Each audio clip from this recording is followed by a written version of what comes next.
Baik, Assalamualaikum warahmatullahi wabarakatuh. Sebelumnya, terima kasih atas kesempatan yang telah diberikan kepada kami. Sebelumnya, perkenalkan, nama saya Dita, dan di sini ada Kak Yurika selaku narasumber.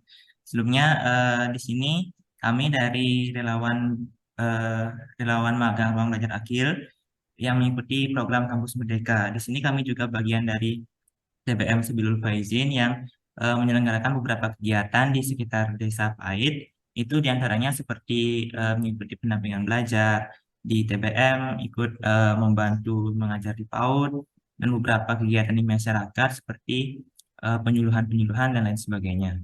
Nah, sebelumnya pada kesempatan hari ini, mohon izinkan kami untuk menyampaikan sedikit sosialisasi atau penyuluhan yang berkaitan dengan eh, pencegahan perundungan.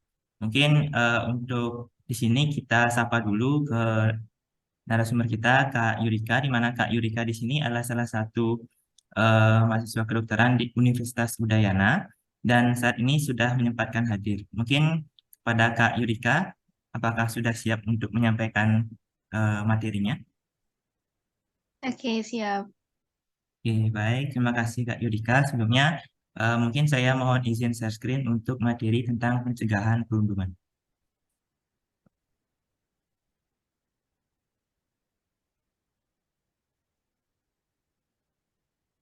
Baik, apakah sudah terlihat? Sudah.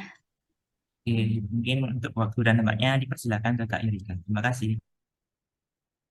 Baik, terima kasih atas kesempatannya ya. Jadi di sini kakak akan menjelaskan terkait dengan pencegahan perundungan dan kekerasan seksual. Ada teman-teman dan adik-adik sekalian, bisa disimak ya. Baik, bisa di next. Baik, di sini ada beberapa topik yang akan kakak jelaskan. Yang pertama yaitu pentingnya kesehatan mental, apa saja dampak tindakan bullying kepada teman, apa saja tindakan bullying di media sosial, dan bahaya tindakan kekerasan pada sesama. Bisa di next. Nah, apakah penting kesehatan mental itu? Pentingnya menjaga kesehatan mental perlu diketahui sejak dini. Seseorang dengan mental sehat akan berpengaruh pula pada kondisi fisik juga kualitas hidup. Bisa di next. Nah, bagaimana sih cara menjaga kesehatan mental? Yang pertama yaitu berusaha selalu berpikir positif dalam segala situasi dan kondisi. Kemudian hargai diri sendiri, misalnya dengan tidak membandingkan diri sendiri dengan orang lain. Kemudian perlakukan dirimu seperti halnya memperlakukan orang lain yang kalian sayangi itu. Kemudian melakukan kesenangan atau hobi uh, adalah cara terbaik mengelola stres untuk diri, misalnya menulis buku harian, berjalan-jalan, dan berbincang. Kemudian lifestyle yang baik dan seimbang seperti makanan sehat, olahraga rutin, tidur cukup, dan me time. Kemudian syukuri segala hal yang dimiliki agar dapat menerima dan mencintai diri sendiri. Kemudian bisa juga dengan mengembangkan potensi yang dimiliki atau coba hal-hal baru yang belum pernah dilakukan. Bisa di next. Nah, kemudian apa itu bullying?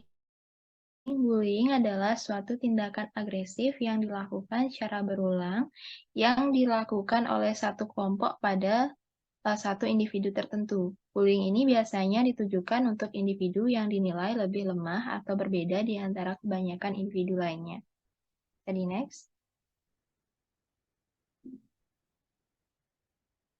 Nah, ada beberapa dampak dari bullying itu sendiri. Yang pertama yaitu dampak emosional dan mental, yang kedua yaitu adanya masalah kesehatan mental, yang ketiga ada gangguan fisik, yang keempat performa akademik menurun, dan gangguan hubungan dan sosial. Tadi next. Nah, kemudian kakak akan menjelaskan terkait dengan pengertian cyberbullying. Cyberbullying atau perundungan dunia maya ialah bullying atau perundungan dengan menggunakan teknologi digital. Hal ini dapat terjadi di media sosial, platform chatting, platform media bermain game, dan ponsel. Cyberbullying merupakan perilaku berulang yang ditujukan untuk menakuti, membuat marah, dan mempermalukan mereka yang menjadi sasaran atau korbannya. Bisa di next.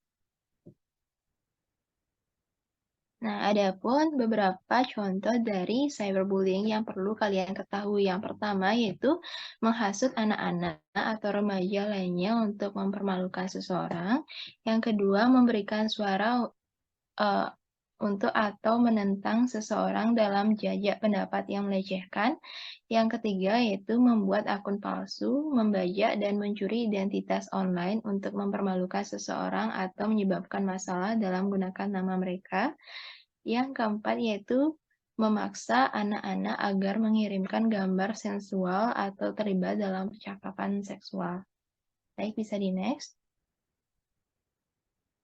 Nah, ada pun beberapa upaya yang dapat dilakukan sebagai bentuk pencegahan dari adanya bullying ini. Yang pertama yaitu menanamkan pendidikan karakter, yang kedua yaitu penyuluhan kesehatan mental, yang ketiga ada pendekatan keluarga, yang keempat penegakan hukum, saling menghormati, dan selalu hidup rukun. Bisa di next. Baik, mungkin sekian penjelasan atau materi yang kakak bawakan terkait dengan perundungan atau bullying. Mungkin sekian dari saya. Kakak akan kembalikan ke moderator. Terima kasih. Baik, terima kasih kepada Kak Yurika atas materi yang sudah disampaikan tadi mengenai pencegahan perundungan. Mungkin di sini saya sedikit mengulas kembali tentang apa sih itu perundungan. Nah, perundungan itu mungkin sering kita dengar sebagai bullying, di mana membuli itu adalah kayak seperti mengejek teman. Nah, di sini kita perlu menghindari tindakan-tindakan seperti membuli atau menjelek-jelekkan teman, karena itu mungkin akan berpengaruh kepada kesehatan mental kita. Nah, di sini dengan membuli seseorang itu mungkin kita juga akan kehilangan teman-teman kita dan akan terdapat sanksi sosial. Sanksi sosial itu seperti mungkin dijauhi teman, kemudian juga nggak diajak ketika bermain dan lain sebagainya. Mungkin itu tadi mengenai pencegahan perundungan. Terima kasih kepada Kak Yurika yang sudah menyempatkan kehadirannya pada hari ini dan sudah menyampaikan materi tentang pencegahan perundungan. Untuk selanjutnya mungkin saya tutup dulu. Assalamualaikum warahmatullahi wabarakatuh.